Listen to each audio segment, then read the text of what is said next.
Welcome to the House of Wisdom, Ahval's podcast for book talks on the Middle East and more. Today, my guest is Gülay Türkmen, a postdoctoral researcher at the University of Graz Center for Southeast European Studies and a visiting fellow at the Max Planck Institute for the study of religious and ethnic diversity. Her book, Under the Banner of Islam, Turks, Kurds, and the Limits of Religious Unity, recently came out from Oxford University Press. The book focuses on the ambivalent role of Islam has played in Turkey's Kurdish conflict, both as a conflict resolution tool and as a tool of resistance. Gülay, congratulations on the book and welcome to the House of Wisdom. Thank you so much. Thanks a lot for the introduction and for the kind invitation. Your book is a fruit of your doctoral dissertation at Yale University and many years of hard work. Could you please start with the story of the book? Why did you choose the topic? Sure. So I, my main aim in studying a PhD degree or, pursuing a PhD degree was to study the relationship between religion and nationalism. So that was, my curiosity in that topic drew me to conduct a PhD. And as I was doing theoretical readings on the subject, especially on the relationship between religion and nationalism and ethnicity, I first came up with this idea of doing a comparative study of Kurds in Turkey and Kurds in Syria and their relationship with ethnic Arabs and ethnic Turks. But then in the summer of 2010, I went to Syria and to do some preliminary field research. But then the war broke out in Syria, and my advisor suggested that I only focus on Turkey. And at the time, Civil Friday prayers were just emerging.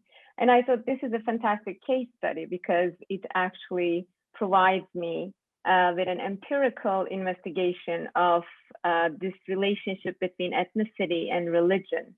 And that was then when I decided that, okay, I'm going to focus on Civil Friday prayers, and then I'm going to go to Southeastern Anatolia and talk with the imams who lead these prayers. That's how the project actually started. So. Well, most people may assume the wording under the banner of Islam, that title, the wording may have come out from President Erdogan or an Islamist, but in fact, it was the expression of the PKK leader Öcalan, his expression under the banner of Islam in calling peace between Turks and Kurds. Do you think while AKP government was declaring a Kurdish opening, PKK or the Kurdish movement was attempting to make an Islamic opening? Well, I mean, we could call it that, but we also need to note that even PKK's turn towards Islam was something that did not only start in 2000s, but it has its roots in the 1980s. Even as early as 1982, we see Öcalan, for example, writing in PKK's official journals about Islam and how, praising Muhammad and how Islam could be used as a tool against colonialism, as a resistance tool against repression. So it has deeper roots than that. But definitely in the 2000s, this became a much more visible turn because. Also in the 1990s, there is this, I think we need to note that the Kurdish Hezbollah, the emergence of Kurdish Hezbollah in the region also forced the PKK to embrace a discourse that's much more friendly towards Islam than their earlier discourse. Because in the very early documents of the PKK, you don't even see the mention of, for example, Kurdish uprisings in the 1920s. And they are very important, actually, for the Kurdish nationalist cause.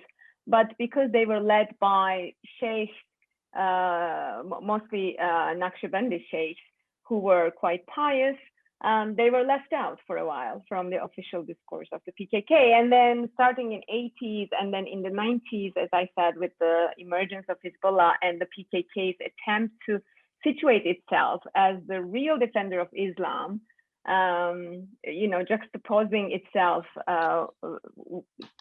towards the Hezbollah and calling Hezbollah, kind of like fake defenders, and we are the authentic defenders. So it's kind of built up, we could say, like starting from 80s and then 90s. And in 2000s, what has changed was that we saw for the first time, for example, the Kurdish MPs in the parliament, some really pious people who are openly, publicly pious and practicing Muslims, they were chosen as MPs, as candidates, and then they were elected as MPs.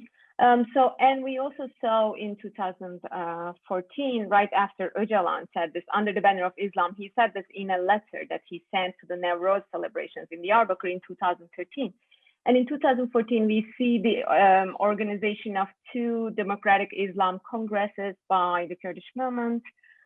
So there were really like very visible attempts on the side of the PKK at embracing Islam. So maybe in that sense, we could see it as an Islamic opening, but it was already there. It was not something that was completely new to the movement. It was just the public face of the movement didn't really emphasize it as much in the 90s or 80s. But yeah, I mean, in the 2000s, I think we can say it culminated in this really visible move towards Islam. Yeah, as you know, my book was also focusing on symbolic contestations on Kurdish Islam. That's why I was especially enthusiastic to see Civil Friday prayers and this connection. Maybe we can start with delineating the connection between language and religion. And these, you mentioned, for example, in the book, there were publicly displayed signs all around. He who denies our language cannot teach us our religion. So would you like to elaborate on that? Yes, I mean, the Civil Friday prayer imams that I interviewed, they were very much like, they had this discourse, like this Kurdish nationalist discourse, which very much revolved around linguistic nationalism. So their arguments usually were based on the fact that if one is to listen to the Quran and the verses and the Hadith, one should definitely let different ethnic communities speak their native tongues, like say their native languages.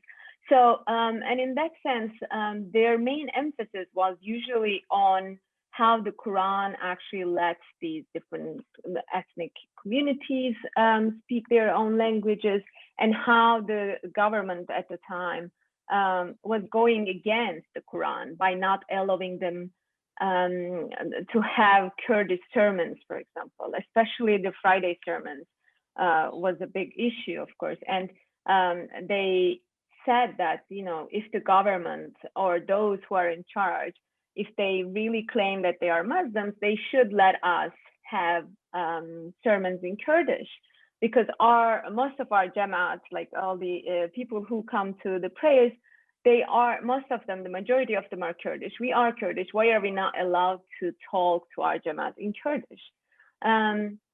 And they back that up with verses from the Quran, like, for example, Surat Al-Ibrahim, which talks about how prophets were sent in the native tongues of their communities so that they can communicate the message better, so that they can convey the message better, God's message better to these communities.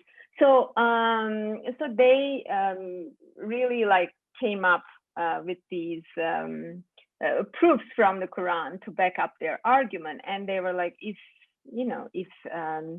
government members really listen to these verses, then they would have let us just use Kurdish in our prayers, but that's not the point.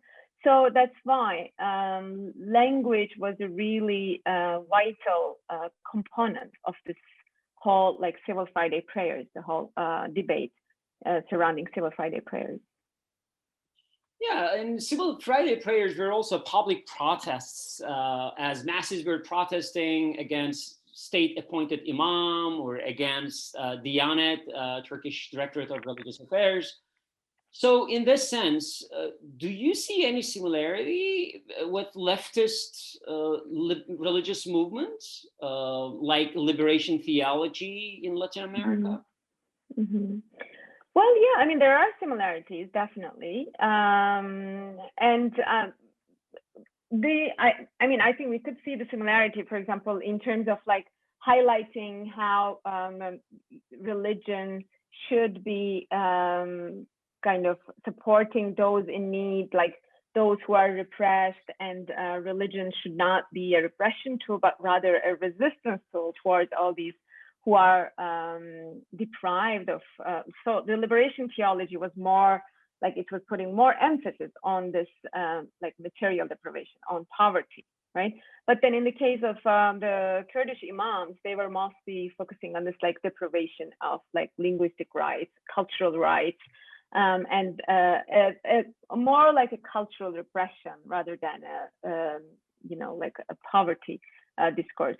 But still, I think we could see similarities in the sense that clerics playing a key role in a sort of like a civil protest movement, and clerics highlighting certain verses and certain religious teachings, and using them for the good of their followers and of the Jamaat. So in that sense, it was similar. But then again, I think we could also talk about differences like the liberation theology. I think it was a much more widespread movement.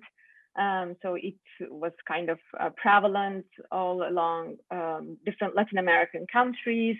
And it was spearheaded by priests who were already in the Catholic Church.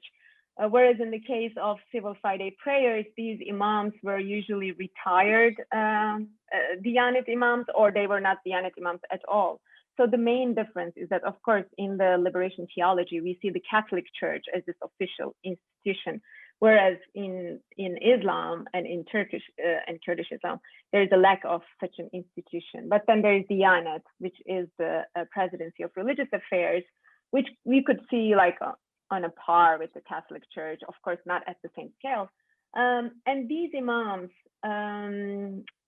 they were not active Diyanet imams, right? So they were not like public employees at the time, which is a difference, I think, when we think about the liberation theology and the leaders of the liberation theology, who were priests of like they belonged to the Catholic Church at the time. So there were differences like that, but I think in terms of the overall argument and the overall approach, one could definitely talk about a similarity. Indeed, like when I first talked to my advisor about the Civil Friday prayers, he doesn't really have regional expertise in this, and he was like, "Oh, so this is like liberation theology." So like the first example that came to his mind was. He's an American scholar, was liberation theology. So even to someone who doesn't really know about the Kurdish movement, I think that similarity, when you just like give an overview, is clear. And yeah, so in that sense, we can talk about similarity. And I'd like to ask another question about language. Given that Turkish state's forceful rejection of Kurdish language, we could have expected that the secular Kurdish movement after 1960s will have more enthusiasm for Kurdish language. In fact, most groups, including PKK, had long preferred Turkish in ideological training and their activism on Kurdish issue, or Kurdish language, I need to say, of course, Kurdish language was relatively recent. Why? Well, I think we could say that. So in order to, I think, like kind of answer this question, we need to go back to 1940s, even like earlier than 1960s, when the Turkish state had this active Turkification campaign in the southeast, and they would handpick like bright Kurdish children and send them to Istanbul to be educated in these boarding schools. And even though this, this in the end ironically produced the first line of Kurdish intellectuals like Musa Antar or Yusuf Ziya Ekinci, who were really active in promoting Kurdish nationalism, it also worked, like the Turkification worked to a certain extent, because these children who later became Kurdish intellectuals, they got their education in Turkish, like in Turkish, and the language of instruction in the schools that they went to were Turkish. And of course, after this first generation, then there came the second generation in 1960s, but they had an alliance with the TIP, Türkiye İşçi Partisi, the Turkish Workers' Party at the time. And the TIP was mainly a Turkish, like ethnically Turkish socialist party. So, and at the time, the Kurdish intellectuals who were involved in TIP, they mainly framed the issue as the problem in the region as an underdevelopment problem. So, and this was of course influenced by the Turkish communists or Turkish leftists who thought that this was mainly a problem that resulted from the feudal, like they saw it as a, like there is this feudal structure, feudal establishment in the region. And they thought, okay, if we solve this, then we can actually solve this problem. So it was not framed as an ethnic question, but rather as a question of underdevelopment, regional underdevelopment, which was like a very orthodox Marxist take. And up until the end of 1960s, I mean, we don't really see like this ethnic focus becoming important.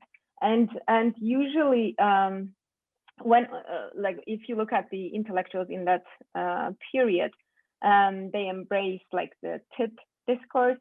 And even though, for example, in 1975, there was the TIP made it into the parliament, and they had 4 deputies from the Kurdish majority cities, but still it didn't really. And it was only in the late 70s that we see the ethnicification of this question. So in that sense, Turkish was always at the center of the movement. And even like Öcalan and his friends, they didn't speak in Kurdish, like in their initial gatherings. They were all university students in Ankara.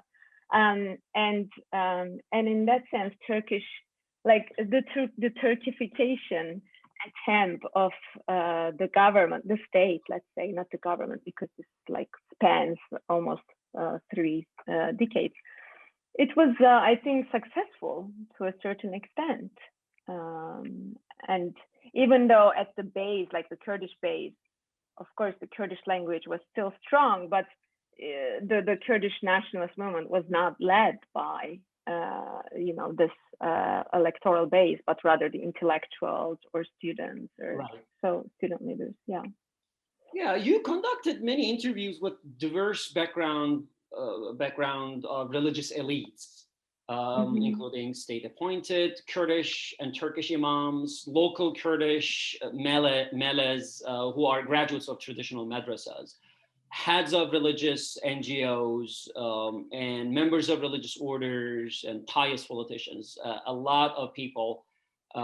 When it comes to religious discourse, when you look at your interview data, when it comes to religious discourse, it seems they all give references to the very same verses in Quran with universal values of accepting each other. What was your conclusion? Were these verses interpreted very differently, or was it simply political calculations that mattered at the end of the day? I mean, I think we could say it's more the latter, like political calculations really mattered at the end of the day, and they were cherry picking at times from the Quran or from the Hadith, like they were trying to come up like or highlight the verses that supported their position most. But of course, no one really like made up hadiths, or no one really made up verses. They were like really coming up with the verses from Quran. But so we could say that some of them, maybe the majority of them, really acted with a political motivation, more to support like their political stance.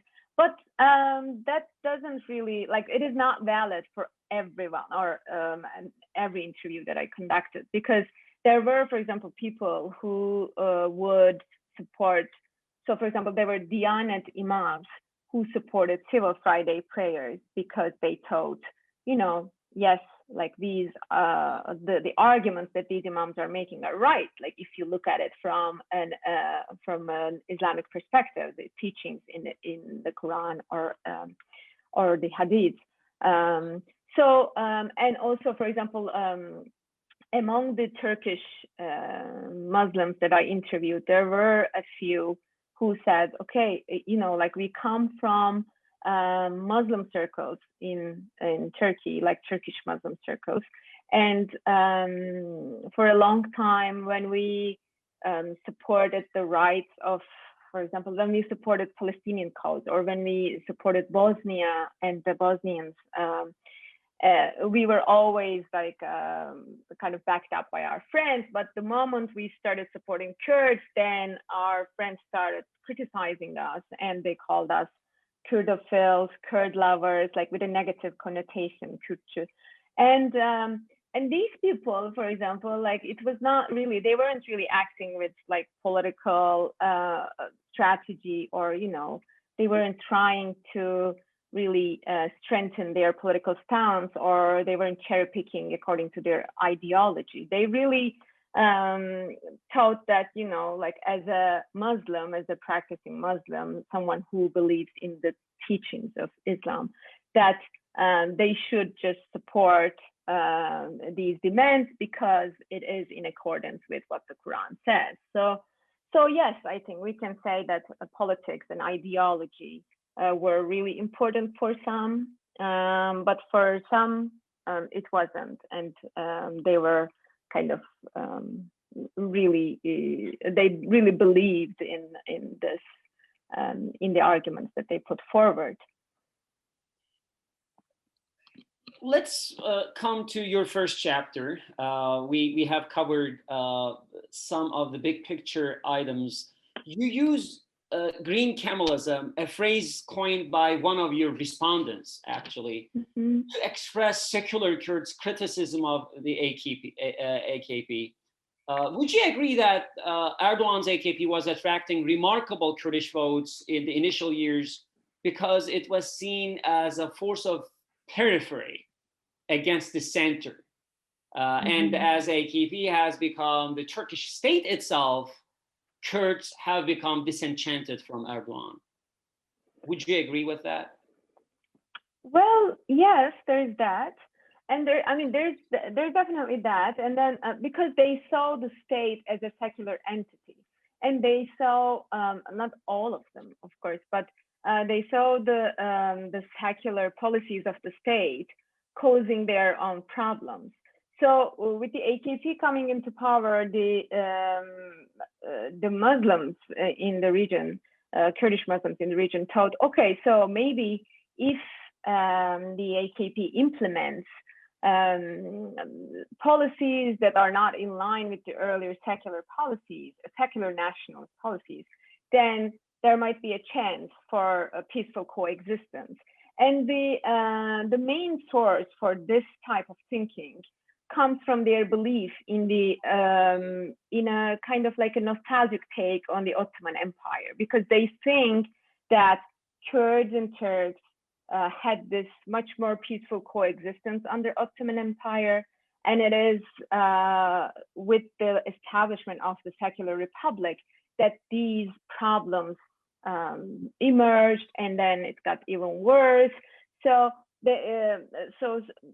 a lot of the Kurdish Muslims that I talked, they had this, they highlighted this belief that they really expected more from the AKP in the sense that it is not like it does not represent the secular Republican elite, and it comes from the periphery in their mind, as you say, and B, because it is more religious, like, and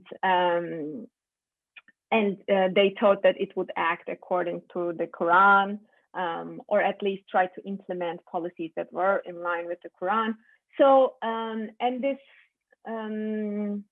but this metaphor of green Kemalism comes from a secular person that I talked to, a secular Kurdish politician that I talked to. It doesn't come from a Muslim, at least not a pious Muslim interviewee. And the reason he dubbed it as green Kemalism was that he was involved in a socialist, in the socialist movement in his youth. And he said that the Turkish socialists always try to discourage us from highlighting our Kurdish identity, saying that it's separatist, you are dividing the, you're dividing the Marxist cause. And just like the Kemalists in the early Republican period, they also said this to the Kurds. They said, okay, you shouldn't be highlighting your identity because then you are dividing the nation. And he said, okay, when we look at the AKP now, what they are trying to do is to use Islam to assimilate the Kurds. So in that sense, they are not that different from early Republicans or later on, like the Turkish socialists. And they just want us to hide our identity or not highlight it as much. In that sense, it is green Kemalism because green is associated with Islam, like the color of Islam in his mind. So it is not that different, he said, ironically and paradoxically, because Kemalists and Islamists would both protest this metaphor. They wouldn't really agree with this, right? But that was the parallel that he drew. And I think, yeah, so I saw that in the, like this disillusionment in the AKP government among the Kurdish Muslims really led to these civil Friday prayers, you can say. And one of the reasons for this disenchantment was, of course, Syria and Rojava impact, right? So I know you don't go into details in your book that the war in Syria had also a discursive battle between Islam versus secularism, and especially for ISIS image, right? Global media helped Syrian Kurdish frames such as bloodthirsty jihadists versus secular lover fighter, women fighters and such. But in that context, we also know that there was a bloody war between jihadists and Kurds in Kobani, in Afrin. So do we know if these events made the Kurdish movement blame Islam with classical socialist Marxist instinct, or is it that Kurdish movement now rather sensitive, like blaming radical Islam instead, and claiming its own Kurdish Islam is the moderate Islam? Yeah, it is more the latter. They think of themselves as representing this more authentic version of Islam, and more moderate, more democratic version of Islam. And this was even before the Syrian civil war. This was something, not before, sorry, in 2014, during the Democratic Islam Congresses held, one in Diyarbakir, the other in Germany.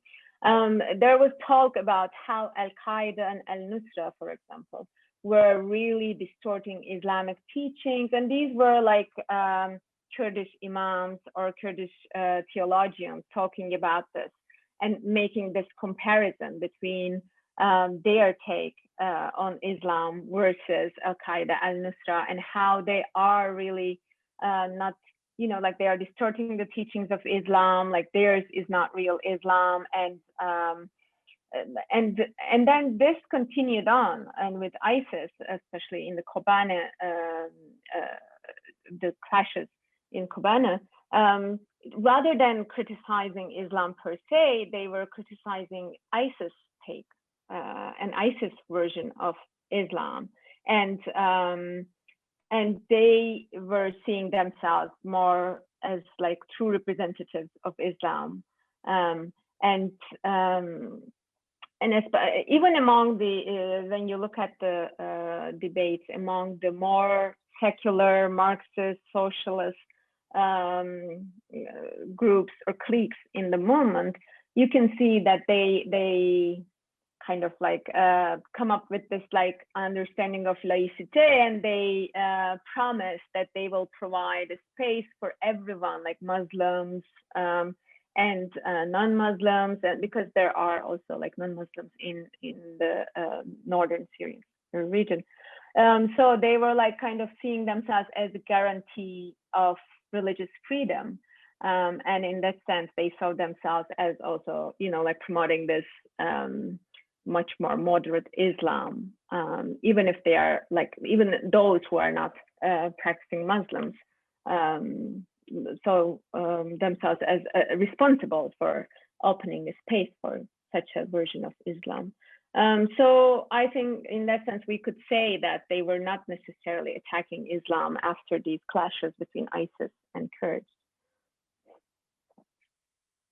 And civil private prayers now, they were banned a few years ago, you know, and the peace process was derailed. Do you believe the competition of Kurdish Islamic space could be reignited in future? Or was it just a temporary contextual phenomenon? Mm-hmm. Well, I mean, I think it might be reignited in the sense that, like, in the among the Kurdish Muslim organizations or like NGOs, religious orders, and whatnot. So there is like really a diversification process now, but this like kind of like clash between Turkish Muslims and Kurdish Muslims, it could be on hold for a while because it only emerged thanks to due to the existence of a government that positions itself as, you know, as religious, as defenders of religious values and whatnot. And of course, we don't know what's going to happen, right? Like in Turkish politics, we never know. But if another party that does not emphasize religion as much as the AKP does, if another party comes into power, then this internal debate between Turkish Muslims and Kurdish Muslims might still continue, but it might not as visible. And that's another topic that I highlight in the book, like how this field, like this religious field, that acts as a space for local, not local, but contestations or debates between different religious actors. It only emerged after the AKP came to power because, or it became public only after the AKP came to power. It was there, but it was pretty underground before. So I think these internal debates will continue, both among Kurdish Muslims and among Turkish and Kurdish Muslims. But how visible they will be publicly depends on who is going to come into power. And we don't know that yet. I mean, of course, there are several scenarios for post-AKP Turkey, but we don't know yet. And right now it's kind of stalled because the AKP took a completely different turn and it embraced a very nationalist discourse, and especially after the coup attempt in 2016, all these different religious NGOs, most of them were closed. So there's not that much space for diverse voices. But I don't know, I mean, we'll see, as I say. It's hard to predict the future. Yeah, exactly. And Gülay, Thank you so much for your time. And it was a pleasure reading your book and having this conversation on the book. And for our audience, please grab the book. It's available. And we hope that there will be a Turkish translation, perhaps, and maybe some other, languages to be translated. I know there is a lot of Kurdish translations also happening. But thank you so much. And for our audience, please stay tuned with the House of Wisdom. Thank you so much for giving me the opportunity to elaborate further on the book. And I'm looking forward to future episodes of this podcast. Thank you. Absolutely. Thank you. Bye now.